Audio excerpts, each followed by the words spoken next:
अस्सलाम वालेकुम viewers, welcome to exploring पांडा। तो आज का हमारा डिस्कशन का टॉपिक है पैराजिटिक न्यूट्रिशन। ठीक है, तो पैराजिटिक न्यूट्रिशन कैसी न्यूट्रिशन है जिसमें होस्ट और कौन होता है, पैराजाइट होते हैं। ठीक है, पैराजिटिक न्यूट्रिशन ऐसी न्यूट्रिशन है जिसमें एक पैराजाइट होता है और दूसरा कौन होता है, होस्ट होता है।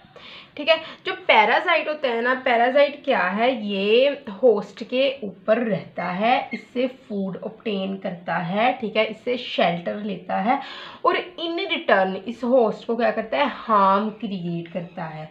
होस्ट बेचारा इसको फूड भी देता है मोस्टली, ठीक है, या फिर शेल्टर देता है, ठीक है, या फिर फूड और शेल्टर दोनों दोनों देगा। ठीक है ना, तो जो क्या होता है कि दोनों साथ रहते हैं। ठीक है, पैरासाइट होस्ट के ऊपर रहता है या होस्ट के साथ रहता है, इससे फूड लेता है या फिर इससे शेल्टर लेता है या फिर एट अ टाइम इससे फूड और शेल्टर दोनों ही ऑब्टेन करता है और इन रिटर्न इसको हार्म क्रिएट करता है। ठीक है, हम ये बात कह सकते हैं कि जो पैरासाइट है ये एक ऐसा ऑर्गेनिज्म होता है जो होस्ट के साथ रहता है या फिर होस्ट के बॉडी के अंदर रहता है। ठीक है, for the purpose of obtaining food obtain करने के लिए। ठीक है, फूड के पर्पस के लिए ये होस्ट के ऊपर रहता है या और होस्ट से क्या है, वो फूड ऑब्टेन करता है या शेल्टर लेता है। ठीक है ना, तो अब अगर हम बात करें कि दो केसेस हैं, एक है एक्टोपैरासाइट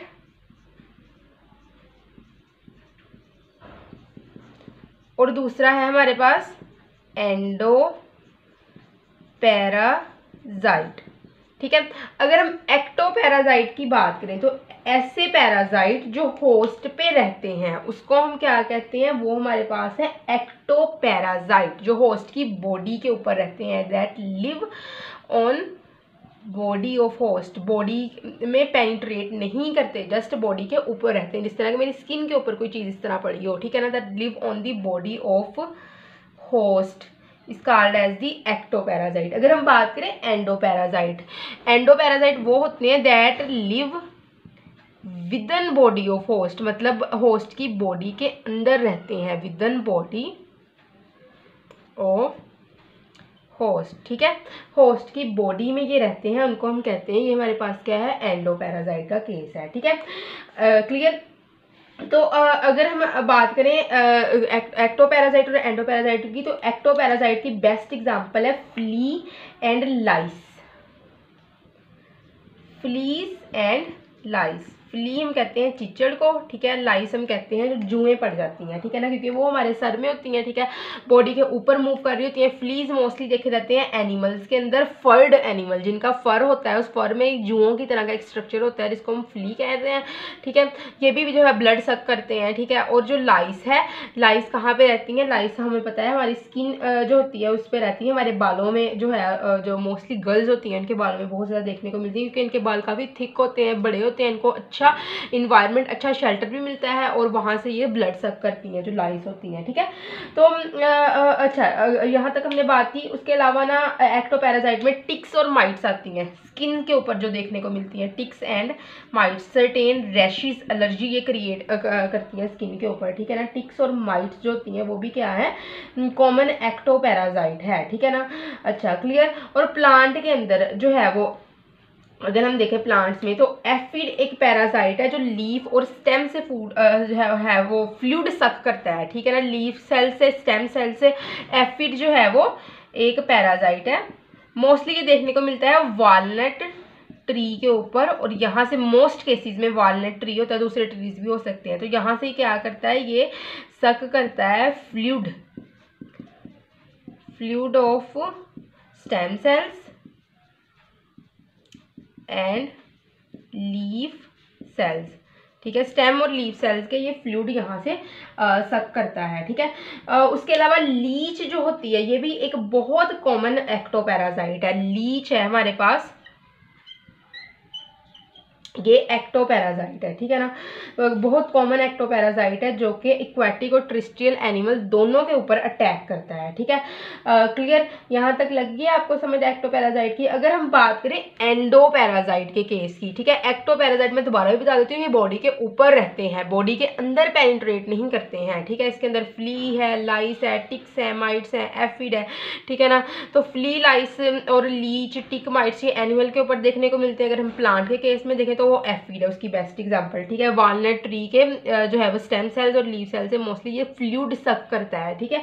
क्लियर। अच्छा, अगर हम बात करें नेक्स्ट एंडोपैराजाइट की, तो एंडोपैराजाइट का केस क्या है। एंडोपैराजाइट जो है वो इक्वेटिक और टेरेस्ट्रियल एनिमल दोनों में ही देखने को मिलेंगे, ठीक है ना।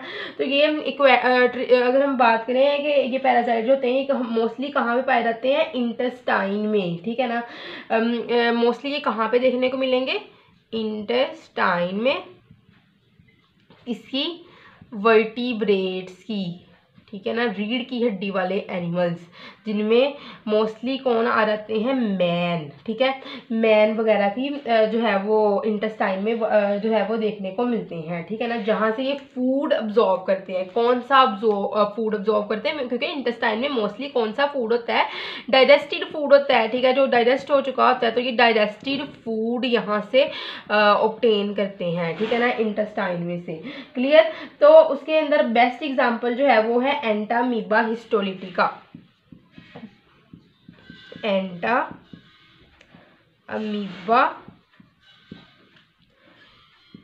हिस्टोलिटिका, ठीक है। ये इसकी बेस्ट एग्जांपल है एंटामीबा हिस्टोलिटिका, ठीक है, जो कि इंटेस्टाइन में पाया जाता है, ठीक है ना। ये वहाँ पे रहता है, ठीक है, बैक्टीरिया है, ये वहाँ से फूड वगैरह ऑब्टेन करता है, ठीक है ना। तो ये उसके अलावा क्या है कि टेप वॉर्म है और राउंड वॉर्म्स है, tape worms and round worms है सर्टेन, जो इंटेस्टाइन में रहते हैं, ठीक है। उसके अलावा टेप वॉर्म, राउंड वॉर्म्स होते हैं, ये भी कॉमन एग्जांपल है एंडोपैराजाइट्स की। क्लियर। और सर्टेन केसेस में क्या होता है, मोस्टली केसेस में कभी कभी क्या होते हैं कि ये बेनिफिशियल भी हो सकते हैं, और कभी कभी मोस्टली केसेस में क्या होता है कि जो पैराजाइट की प्रेजेंस की वजह से होस्ट बहुत ज़्यादा वीक हो जाता है और उसका मेटाबॉलिज्म भी अपसेट हो जाता है। किस तरह मेटाबॉलिज्म अपसेट होता है, जब पैराजाइट डिफरेंट सिक्रिएशन एक्सक्रिएट करते हैं तो मेटाबॉलिज्म क्या हो जाता है, अपसेट हो जाता है, due to the excretion of certain product by the metabolic product by the parasite, the host metabolism also get upset, ठीक है। तो होस्ट का मेटाबॉलिज्म भी अपसेट होना स्टार्ट हो जाता है। तो हमने क्या बात की, पैराजाइट की बात की, एक्टोपैराजाइट की बात की, फिर एंडोपैराजाइट की बात की, ठीक है। तो अब हम थोड़ी देखते हैं ऑब्लिगेट पैराजाइट और फैकल्टेटिव पैराजाइट को।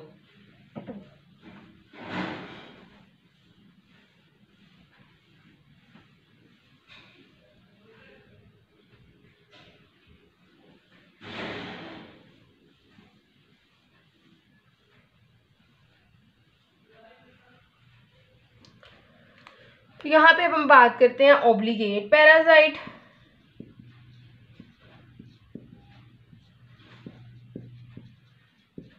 एंड फैकल्टेटिव पैराजाइट्स, ठीक है। फैकल्टेटिव पैराजाइट और ऑब्लिगेट पैराजाइट दोनों की यहाँ पे हम बात करते हैं, ठीक है। अगर हम बात करें ऑब्लिगेट पैराजाइट की, तो ऑब्लिगेट पैराजाइट कौन से होते हैं, जो अपने होस्ट के बगैर नहीं रह सकते, ठीक है ना, जो dependent, always dependent on their host, अपने होस्ट पर हमेशा ये डिपेंडेंट होंगे, अपने होस्ट के बगैर कभी भी ये रह नहीं सकते, ठीक है ना। अगर इनको इनके होस्ट से अलहदा कर दिया जाएगा, या तो ये मर जाएंगे या फिर ये इनएक्टिव फॉर्म में चले जाएंगे, ठीक है। दूसरे होते हैं फैकल्टेटिव पैराजाइट। फैकल्टेटिव पैराजाइट जो होते हैं ये इंडिपेंडेंट होते हैं, इंडिपेंडेंट टू देयर होस्ट, ठीक है। ये अपने होस्ट के बगैर रह सकते हैं, ठीक है। अगर होस्ट के साथ भी रह लेंगे और अगर इनको होस्ट से अलहदा कर दिया जाए तो फिर भी ये रह सकते हैं। क्लियर। तो आई होप सो कि आपको पैरासिटिक न्यूट्रिशन की समझ लगी होगी, लेकिन अगर किसी भी किस्म का कन्फ्यूजन है तो आप कमेंट सेक्शन में पूछ सकते हैं। थैंक यू सो मच, अल्लाह हाफिज़।